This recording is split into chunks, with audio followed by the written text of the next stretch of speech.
9절로 11절입니다.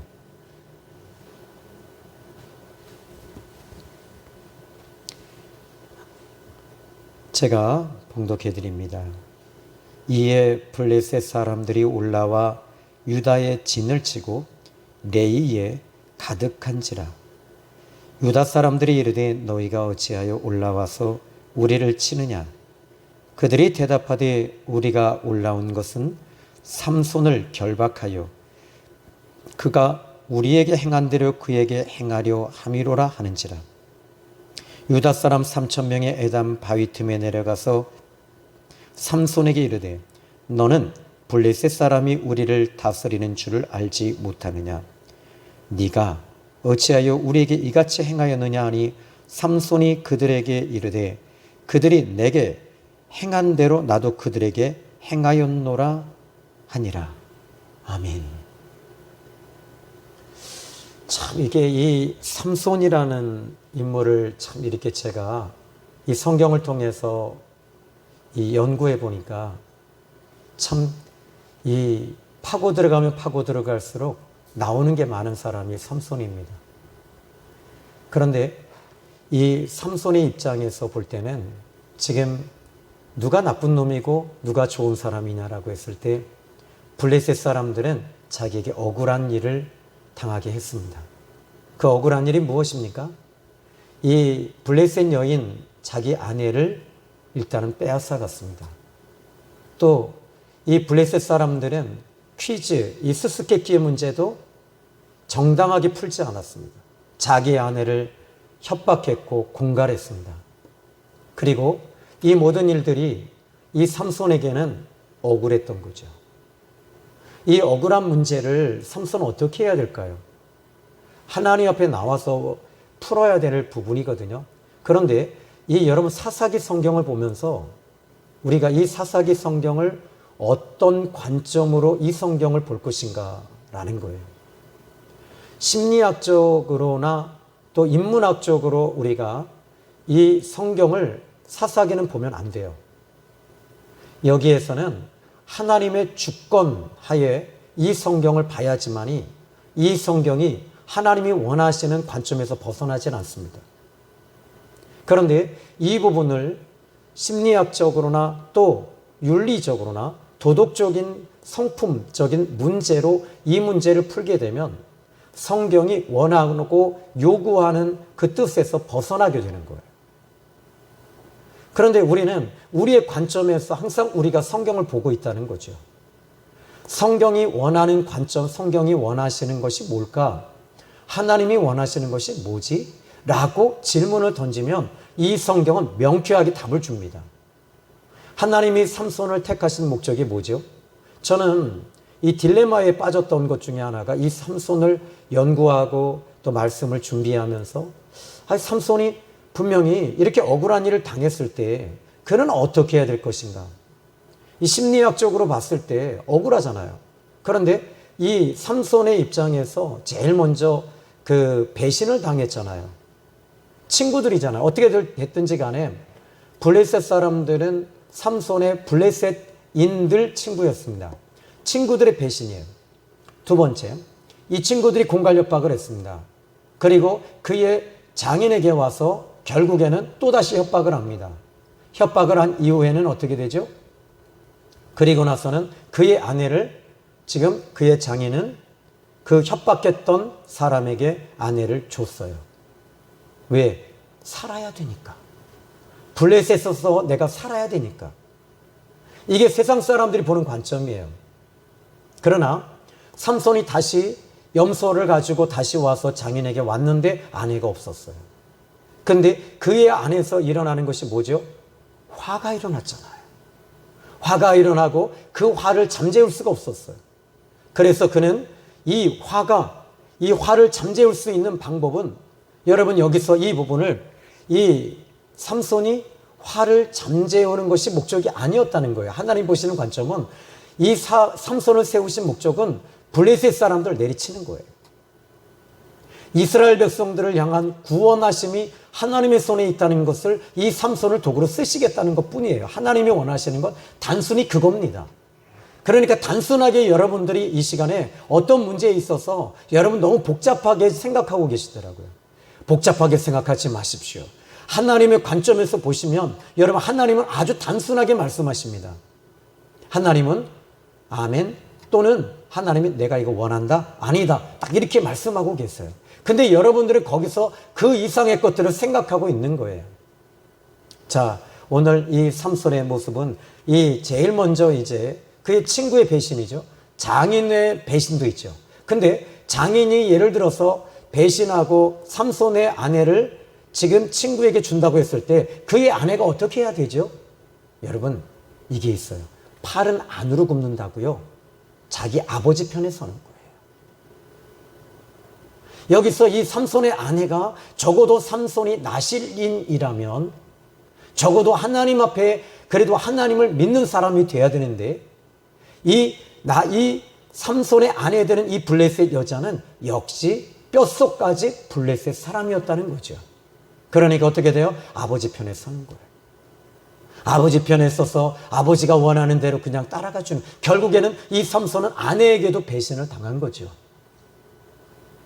참 이런 배신을 당했을 때 여러분, 사람들은 어떻게 돼요? 이 배신이라고 하는 영성적 도표가 있는데요. 이 배신은 배반이라고 하는, 그래서 배신해서 배반이라는 단어로 파생이 되어지고, 이것은 이제 약속을 파기하는 것은 배약이라고 말합니다. 그리고 이제 이 배약에서, 이 도에서 그 길에서 벗어나는 것을 배도라고 얘기를 합니다. 그러면 여기서 이렇게 배신을 당했던 이 삼손의 입장에서 이 배신을 어떻게 해결하고 처리할 것인가가 문제가 아니라, 이 문제에서 하나님의 뜻이 어디 있는가가 삼손이 다시 한번 살펴봐야 할 문제고, 오늘 우리도, 저와 여러분들도 이 문제 앞에서, 여러분의 문제 앞에서 하나님의 뜻이 어디 있는가를 여러분들이 당장 내 눈앞에서 이렇게 보면 그 문제의 답은 안 보여요. 하나님의 시야와 하나님의 관점으로 그 문제를 다시 보셔야 된다는 겁니다. 자, 삼손은 지금 이 부분을, 이 삼손이 지금 이렇게 억울한 일을 당했을 때 배신을 당했습니다. 그런데 문제는요, 여기서 이 삼손이 그의 아내가 이제 그 블레셋 친구에게 지금 빼앗겨서, 한마디로 말하자면 결혼을 하게 돼요. 빼앗겨 버렸어요. 삼손은 화가 났습니다. 이 화를 잠재울 수가 없어요. 이 안에서 일어나는 이 불화와 이 안에서 일어나는 이 화는, 이 억울함과 이 원한과 원화가 도저히 잠재울 수 없으니 그는 여우 300마리를 잡아서 꼬리에 꼬리를 물고 횃불을 그 꼬리에다가 이제 달아서, 그리고 블레셋 사람들의 그 뺏어간 사람들의 그 동네에 가서 그 밭에다가 풀어놔 버리니 어떻게 되겠어요? 다 불이 나버리는 거죠. 그때는 추수할 때였단 말이에요. 사람들은요, 이 재산을 잃어버릴 경우에는 사람들은요, 물불 가리지 않습니다. 목숨을 겁니다. 이것이 세상 사람들입니다. 그러나 하나님의 영적인 사람들은 어떻게 해야 될까요? 이런 문제가 왔을 때 하나님 앞에 겸손히 그 화를 잠재우고 십자가 앞에서 내 자신을 죽이면서 기도해야 되는 것이 마땅한 것임에도 불구하고 화로, 그리고 억울함을 풀려고 사람들은 그 문제 속에 끼어들어가고 있다는 것입니다. 예수님 믿는 사람이라면 예수님이 원하시는 관점에서 그 문제를 봐야 됨에도 불구하고 세상적인 관점에서 보니까 어떻게 돼요? 때려 죽이는 거지요. 결국에는 이 블레셋 사람들은 어떻게 될까요? 가만히 있을까요? 또다시 일어나겠죠. 그런데 이 동네 사람들은 어떻게 했을까요? 결국에는 지금 누가 이렇게 했느냐라고 해서 여기다 불을 지른 놈이 누구냐라고 했을 때 이제 범인을 색출해 보니까 삼손이었다는 거예요. 그래서 그럼 도대체 왜 삼손이 왜 그렇게 했느냐라고 했을 때 그의 친구들이, 블레셋 친구들이 삼손의 아내를 빼앗아 갔기 때문에 삼손이 화가 나서 이렇게 했다라고 했으면, 여러분, 이 사람들은 어떻게 해야지 정당한 판결을 내릴 수 있는 거죠? 그 블레셋 친구를 잡아다가 족쳐야죠. 두 번째, 삼손도 족쳐야죠. 그런데 블레셋 친구들은 족치지 않았습니다. 왜요? 같은 민족이기 때문에, 같은 혈통이기 때문에, 같은 코드를 가지고 있기 때문입니다. 삼손만 족치려고 하니 어떻게 돼요? 그 문제를 삼손의 장인과 그 여인, 그러니까 삼손의 아내를 그 집에다가 가둬놓고 문을 잠궈놓고 불질러서 죽여버렸어요. 그러면 삼손이 어떻게 돼요? 화가 더 크게 일어난 겁니다. 그래서 그 동네 사람들을 정강이의 허벅지와 정강이를 쳐서 다 분질러 버렸습니다. 이 이야기를 듣고 그 마을 사람들이 그렇게 다리가 다 분질러져 버렸습니다. 결국 이 문제는 블레셋 사람들 전체가 일어나게 됐어요. 이제는 군사가 여러분 몇천 명이 모인 것이 아닙니다. 몇만 명이 모인 거예요. 그 결과 이제 유대 사람들에게, 유다인들에게 이 블레셋 사람들이 전쟁을 일으키기 위해서 유다인들의 땅에까지, 영지까지 들어와 있습니다. 들어와서 수만 명이 딱 몰려 있으니까 유다 사람들이 제일 먼저 너희들이 전쟁을 일으킨 목적이 무엇이냐라고 했을 때 삼손이 우리의 재산을 빼앗아갔으며 우리의 동료들을 이렇게 정강이를 쳐서 다 죽였으니 삼손을 데리고 와라. 그러면 우리는 이 죄에 대해서 묻지 않고 너희들과 전쟁을 하지 않겠다라고 하니 이 유다인들이 어떻게 합니까?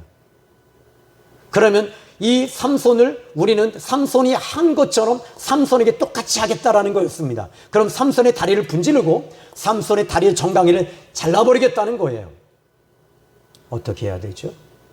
유다 사람들이라면 어떻게 해야 되는 사람들입니까? 하나님 앞에 나와서 여쭙고 하나님께 나와서 기도해야 되고 하나님 어떻게 해야 됩니까? 하나님께 물어봐야 되는 것이 아닙니까? 그럼에도 불구하고 이들은 3,000명, 유다 사람 3,000명이 삼손에게 몰려간 것입니다. 삼손은 어디에 가 있었습니까? 에담 바위 틈에 가서 숨어 있었어요. 에담이 어디입니까? 바위 틈에 가서 숨었습니다. 삼손은 이 문제에 있어서 어디에 가서 쉬어야 할까요? 삼손은 이 문제로 인해서 자기의 부모에게 화가 끼치고 유다 사람들에게 화가 끼칠까 하여 그는 에담 바위 틈에 가서 숨어 있었던 거예요. 여러분, 적어도 이렇게 다윗이라고 하는 인물은 유다 사람입니다. 유다인입니다. 그런데 다윗은 이 문제가 왔을 때 다윗은 어떻게 했을까요? 훗날에 다윗은 이런 문제가 올 때마다 시편 143편 1절에 앞에 위에 보니까 다윗이 동굴에 있을 때 여호와 앞에 부르짖어 기도하여 간구하되 그랬어요. 그 동굴 속에, 동굴 밖에는 삼손의 부하들이 지금 다윗을 죽이려고 하고 있음에도 불구하고 다윗은 그 문제를 가지고 하나님 앞에 나와서 부르짖고 하나님 앞에 나와 기도하고 하나님께 나와 여쭙고 하나님 내가 죽으면 죽으리라 하나님 앞에 기도하고 있는 다윗의 모습을 보게 되는 거예요. 여러분, 오늘 이 시간에 여러분의 문제가 있으십니까? 하나님 앞에 나와서 부르짖어 기도하십시오. 사람의 문제를 가지고 그 문제를 사람을 통해 해결하려고 하지 마십시오. 어디 기도원에 가서 무엇인가 기도원에 가면 해결된다고 해서 해결될까요? 그것이 여러분의 죄와 연결되어져서 이것이 풀어지지 않고 있는데 자꾸 여러분들은 어느 장소 어떤 사람에게 가고 있다는 말이에요. 그러니까 이 문제는 영원히 풀어지지 않은 메비우스의 띠와 같은 거예요. 메비우스 띠. 하나님 앞에 나와서 나를 자복하고 하나님 내 잘못한 것을 보여주십시오. 나의 모습을 보여주십시오. 나의 부족한 것을 드러내 주십시오. 하나님 앞에 내가 그릇된 것이 드러나기 원합니다. 이렇게 나와야 되잖아요. 그런데 유다 사람들은 그렇게 하지 않았다는 거예요. 다윗은 하나님 앞에 나와서 부르짖고 기도합니다. 저는 여러분들이 오늘 이 밤에 하나님 내 자신의 모습을 보여주십시오. 오늘 저는 영성훈련 이제 교환집에 지금 이제 한 300페이지 되는 것 같아요.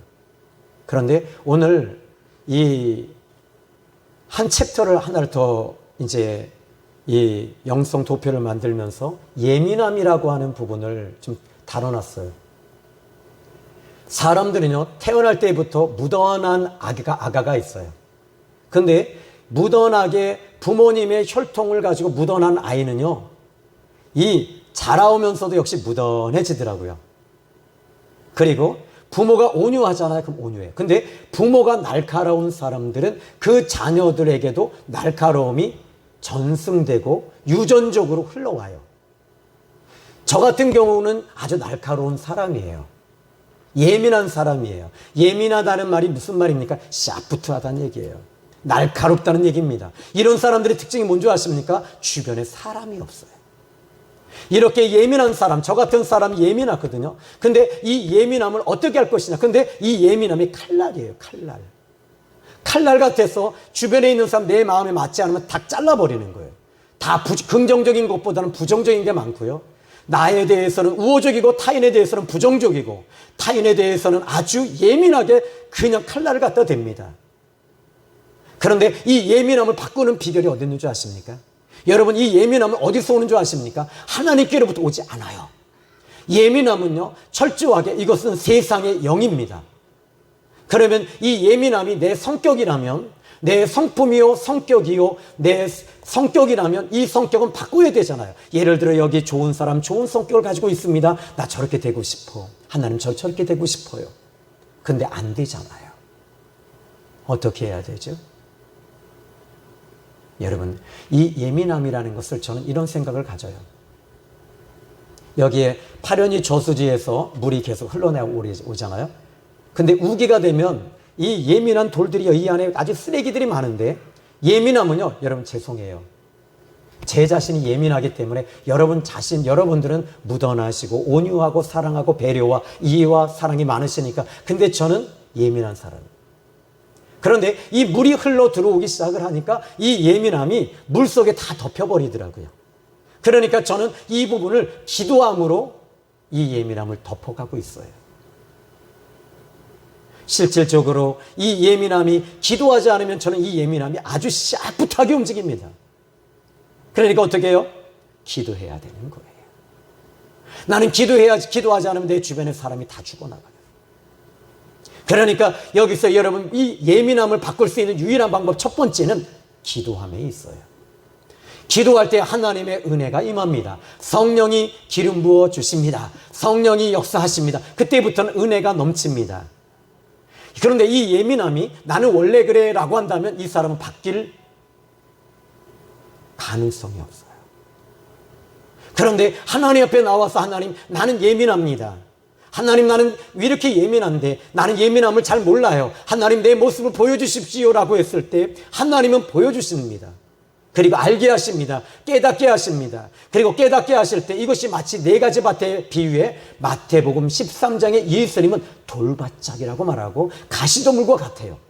그런데 이 문제는 자기는 항상 좋은 밭이라고 생각을 합니다. 하나님 앞에 나오십시오. 나와서 나를 드러내십시오. 그러면 이 부분이 드러나게 될 거예요. 그리고 주님의 은혜가 항상 임하도록 하십시오. 어떻게 이야기하다 보니까 예민함 쪽으로 갔는데, 이 삼손은 지금 이제 이 유다인들이 나와서 지금 삼손의 에담의 바위 틈에 있는 3,000명이 몰려가서 지금 삼손에게 독대합니다. 그래서 이렇게 말합니다. 자, 11절의 말씀을 보면서 저는 본문 11절을 한번 볼게요. 자, 읽어드릴게요. 유다 사람 3,000명이 에담 바위틈에 내려가서 삼손에게 이르되 너는 블레셋 사람이 우리를 다스리는 줄을 알지 못하느냐. 여러분, 여기 유다 사람이 여기서 이 본문의 말씀에서 하나 딱 걸려오는 게 하나 있어요.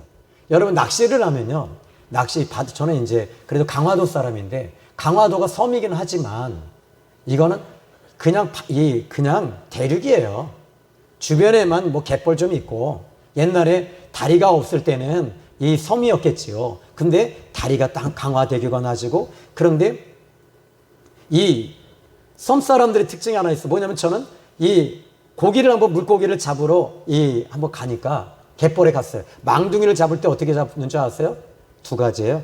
갯지렁이, 맨 처음에 그것도 모르고요. 그냥 일반 지렁이 끼니까 한 마리도 안 잡혀요. 그래서 거기 친구한테 물었더니 갯지렁이를 껴야 된대요. 그래서 갯지렁이를 딱 껴서 딱 물려놓으니까 던졌어요. 던졌더니 이 망둥어는요, 우르륵 할 때 그때 어떻게 해요? 채야 돼요. 채면 망둥어가 올라와요. 똑같아요. 이 원리가 똑같아요. 지금 여기 유다 사람들 3,000명이 지금 이 문제를 가지고 어떻게 해야 되느냐. 저는 여기서 지금 이 본문의 말씀에서 유다인들이 지금 하나의 문제점이 발생됩니다. 하나가 딱 걸려 올라오더라고요. 이 말씀에서. 블레셋 사람들이 우리를 다스리는 줄 알지 못하느냐? 유다 사람들을 다스리는 분이 누구십니까? 하나님이시잖아요. 이들에게는 지금 하나님이 지금 모든 것을 하나님의 주관, 하나님의 작정, 하나님의 주권, 하나님의 섭리, 하나님의 은혜, 하나님이 전적 주권을 인정하지 않고 있다는 거예요. 그들은 신앙은 신앙이고 내 삶은 내 삶이고 블레셋은 블레셋이다. 이렇게 문제를 보고 우리의 삶이 먼저고 내 인생이 먼저고 돈 버는 것이 먼저고 내 인생이 먼저고 이렇게 생각하고 있는 거예요. 그러면서 그들은 저 블레셋 사람들이 우리를 다스리는 줄 너는 알지 못하느냐. 하나님이 다스리고 있잖아요. 하나님을 경험하고 거듭난 사람들은 하나님을 바라보면서 적어도 이 유다 사람들은 하나님이 우리를 다스리는 줄 우리는 안다. 실질적으로 이 사람들이 신앙과 믿음과 기도하는 사람이고 깨어있는 사람들이라면 여기 삼손 앞에 나와서 네가 이렇게 한 것에 대해서 우리는 이 문제를 알고 싶어 한다. 네가 그렇게 억울한 일을 당했느냐? 우리는 함께 기도해보자. 하나님이 무엇이라고 대답하시는지, 무엇이라고 우리에게 응답하시는지, 우리에게 말씀하시는지 함께 기도하자. 이것이 맞지 않나요? 그런데 여기서 말하는 것이 뭡니까? 삼손에게 너희가 이 블레셋 사람들이 우리를 다스리나니 어찌하여 이렇게 했느냐? 그랬더니 이 삼손이 말합니다. 내 몸을 해하지 마라. 내 몸을 해하지 않는다면 나는 너희들에게 포로로 잡혀서 끌려가 주겠다.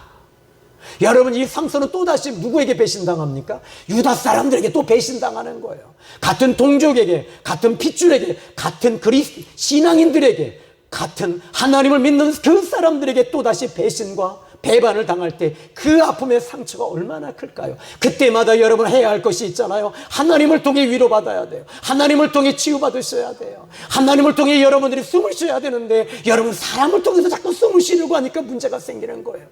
여러분의 자녀에게, 여러분의 남편에게, 여러분의 아내에게 숨 쉬지 마세요. 하나님을 통해 숨을 쉬세요. 목사님이니까 이렇게 말한다고요? 아니요. 저는 기도의 맛을 알아요. 성령의 임하심도 알아요. 기름 부으심도 알아요. 숨이 쉬어지는데, 살만 나는데, 나는 환경적으로는 정말 힘들지만 영적으로는 이게 숨이 쉬어지는데 어떡해요? 그러니까 내 영혼이 은총 입어 중한제진 먹고 보니 슬픔 많은 이 세상도 천국으로 화하는도다. 아멘. 자, 저는 이 말씀을 좀 보시면요, 이 11절에 너는 블레셋 사람이 우리를 다스리는 줄 알지 못하느냐? 네가 어찌하여 우리에게 이같이 행하였느냐?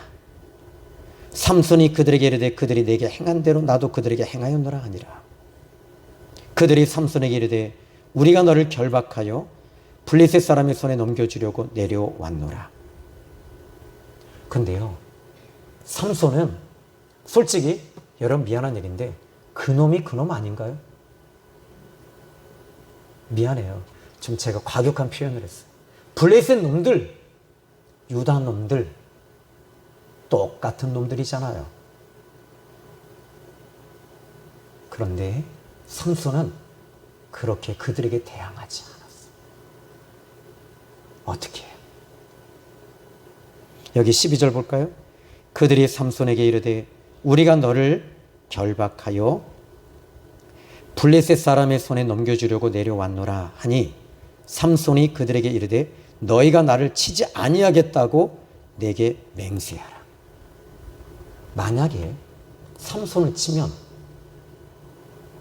삼손은 유다인들을 치어야 되는 거예요. 즉 삼손을 치는 것이 아니라 하나님을 치게 되는 거예요. 무서운 영적 논리가 돼요.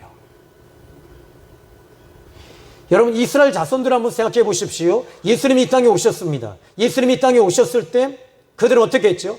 예수님을 내리쳤잖아요. 때렸잖아요. 채찍질 했잖아요. 침 뱉었잖아요. 그런데 누구를 때리친 거죠? 하나님이었잖아요. 그분은 하나님이시잖아요. 그래서 이 삼손은 자기의 단지 육신만을 위해서, 육신의 안일함을 위해서 나를 내리치지 말아라고 한 것이 아니었습니다. 하나님을 치지 말라는 거예요. 이것을 약속해라. 이렇게 말합니다.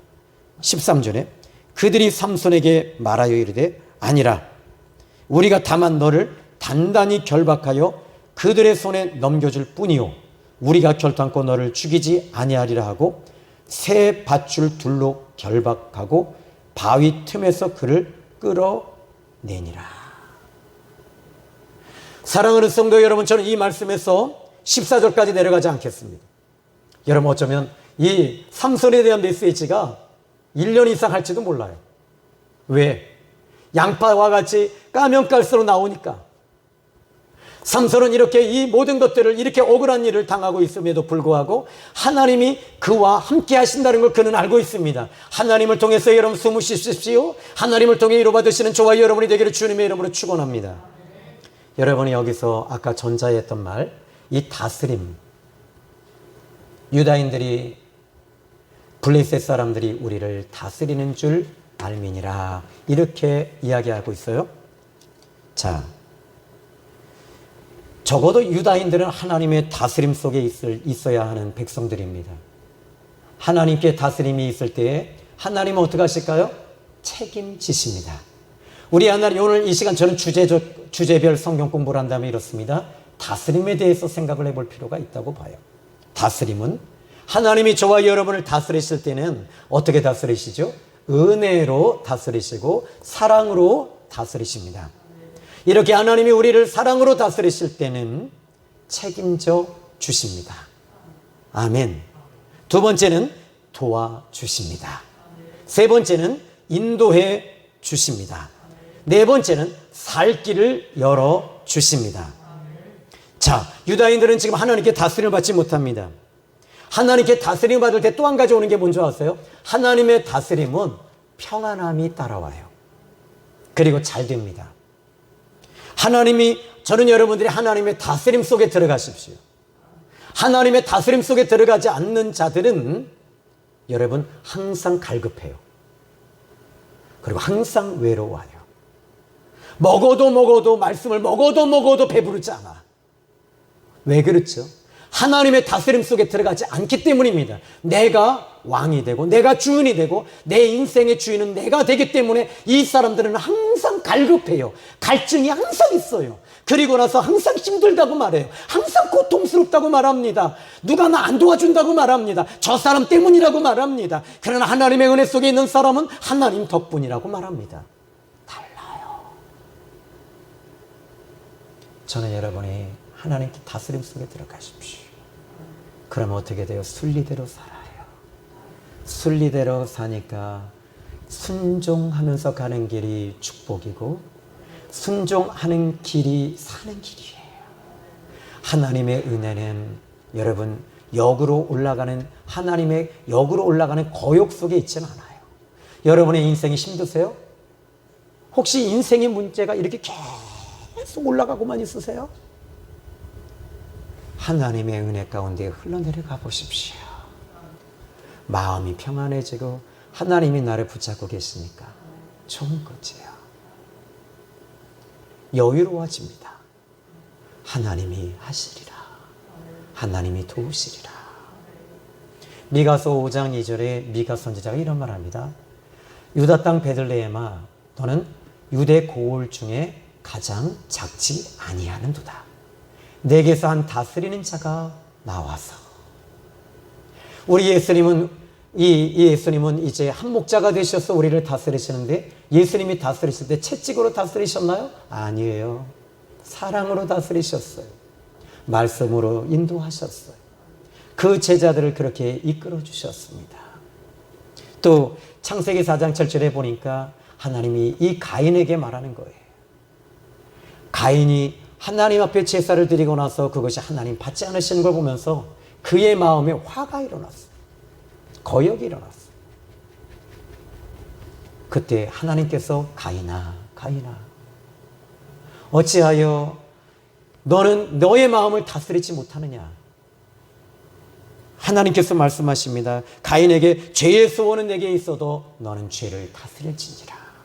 어떻게 죄를 다스릴 수 있습니까? 교만은요 죄입니다. 예민함 죄입니다. 그냥 간단하게 말할게요. 여러분, 예민함 죄입니다.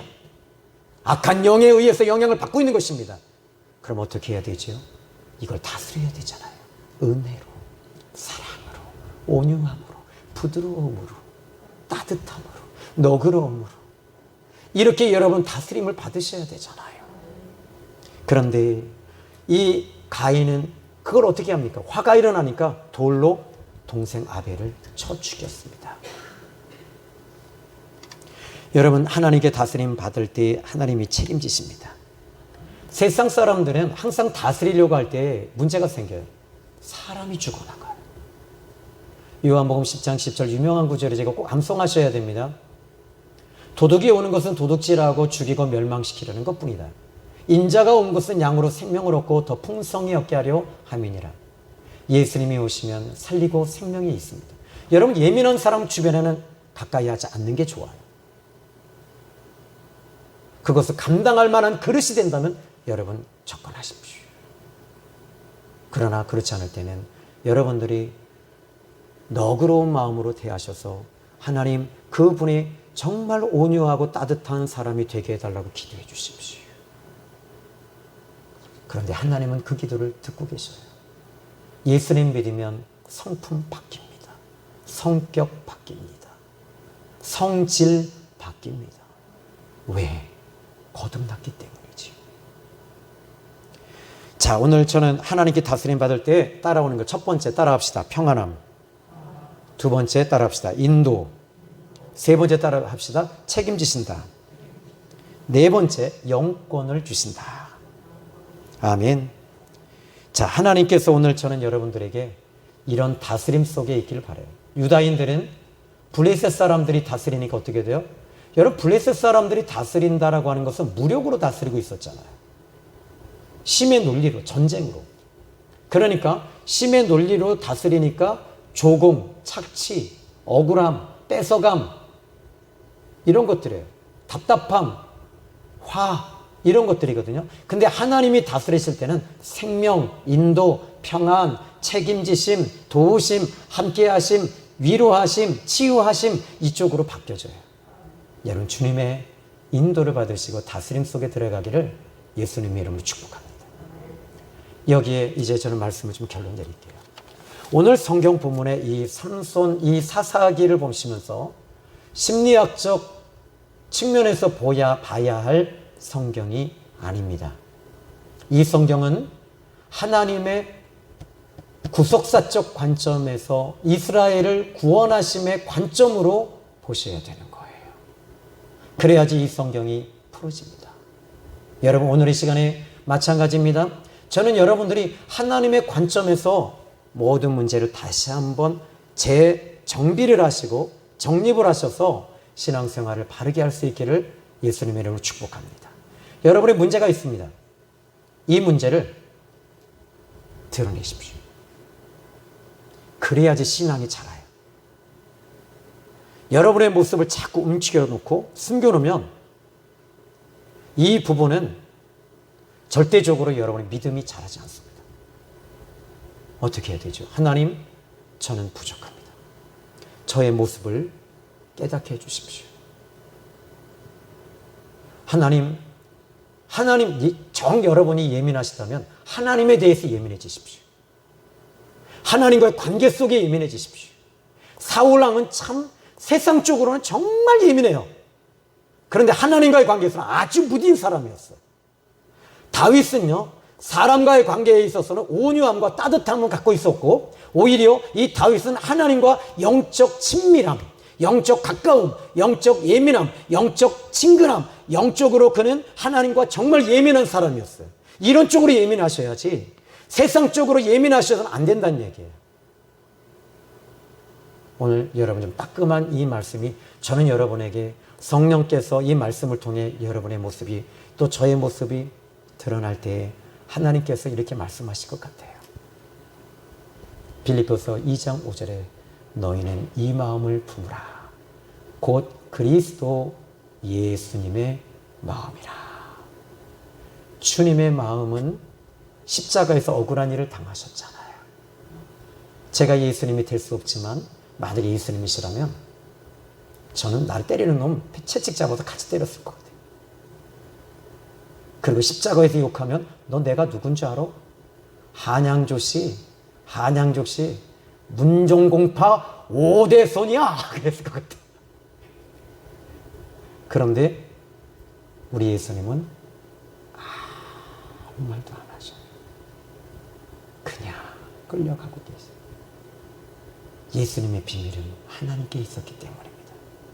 하나님과 친밀함 속에 있었기 때문에 그들에게 예민하게 샤프트하게 대응하지 않으세요.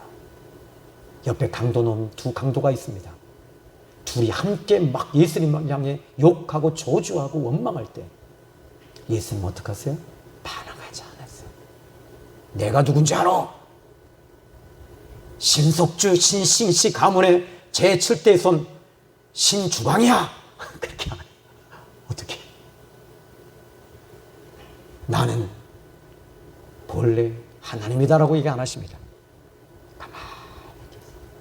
그런데 그 순간에 한 사람에게 바로 변화가 일어납니다. 그리고 그 사람이 구원함을 받아요. 그리고 예수님을 보기 시작했어요. 세상을 봤던 사람이 예수님을 보는 순간에 그가 변화가 일어나기 시작했던 거예요. 그리고 예수님의 그 친밀함 속에 들어가니까 그 친밀함 속이 뭐였을까요? 주여, 당신의 나라가 임하실 때 나도 당신의 나라에 있게 하옵소서. 주님이 내가 진실로 진실로 너에게 이르노니 너는 정녕 오늘 나와 함께 낙원에 있으리라. 영적 친밀함 속에 들어가요. 저는 여러분이 영적 친밀함 속에 있길 바랍니다. 이 부분이 여러분 하나님 앞에 생명 속의 친밀함은 문제가 일어나지 않아요. 살아나는 거예요. 오늘 여기까지입니다. 바로 코로나가 빨리 끝나야지 우리가 영성훈련을 또 다시 이제 재개하고 또 이 영성훈련에 여러분 우리는 마구잡이로 칼을 갖다 댑니다. 제가. 그런데 이 적어도 영성훈련에 이 말씀이 오늘 이 예민함 속과 배신 그리고 배반, 배약, 배도 이 모든 것들이 여러분 다 따끔한 말들이에요. 근데 영성훈련 때는요 이것이 다 바뀌어진다는 거죠. 목적이 영성훈련의 목적이 그거거든요. 여러분 생명의 샘교회는요 죄송한 얘기인데 아무나 못 와요. 여러분들이니까 오시는 거예요. 살아야지 오는 거예요. 살기 위해서 여러분 이 자리에 나온 줄 믿습니다. 살아나기 위해서 바꾸셔야 되고 살아나기 위해서 하나님 바라봐야 되고 살아나기 위해서 하나님과 친밀함이 있어야 되는 거예요. 예수님은 하나님과 친밀함이 있었기 때문에 그들에게 반응하지 않으세요. 세상에 대해서는 반응하지 마십시오. 세상에 대해서 신경 쓰지 마십시오. 세상이 어떻게 움직이든지에 대해서는 무던하십시오. 무뎌지십시오. 하나님과의 관계 속에 여러분 예민하게 하나님 부르시기를 주님의 이름으로 축원합니다. 기도합니다. 하나님 아버지 감사합니다. 우리는 얼마나 내 주변에 있는 사람들에게 예민했는지 몰라요. 세상에 대해서 얼마나 예민하게 반응했는지 몰라요. 그때마다 돌아온 것은 부메랑과 같이 내게 다시 내가 그에게 던졌는데 그의 부메랑은 나의 부메랑은 다시 날아와서 내 심장에 꽂혔습니다. 그때 내 마음에는 배신과 배반과 배약이 내 안에 일어나고 반감이 일어납니다. 오 어찌할꼬 오 어찌할꼬 하나님이요 하나님이요 하나님을 바라보며 이 시간에 기도하기 원합니다. 하나님이여 불쌍히 여겨주십시오. 이 말씀을 들으면서 뛰쳐나가고 싶은 마음도 있을지 모르겠지만 하나님 이 시간에 그 뛰쳐나가고자 하는 마음이 내 안에 있는 악한 것들이 빠져나가게 하여 주시고 하나님의 성령의 기름 부으심이 강하게 임하여서 살아나는 역사 있게 하여 주시옵소서. 예수님의 이름으로 기도했습니다. 아멘. 찬송가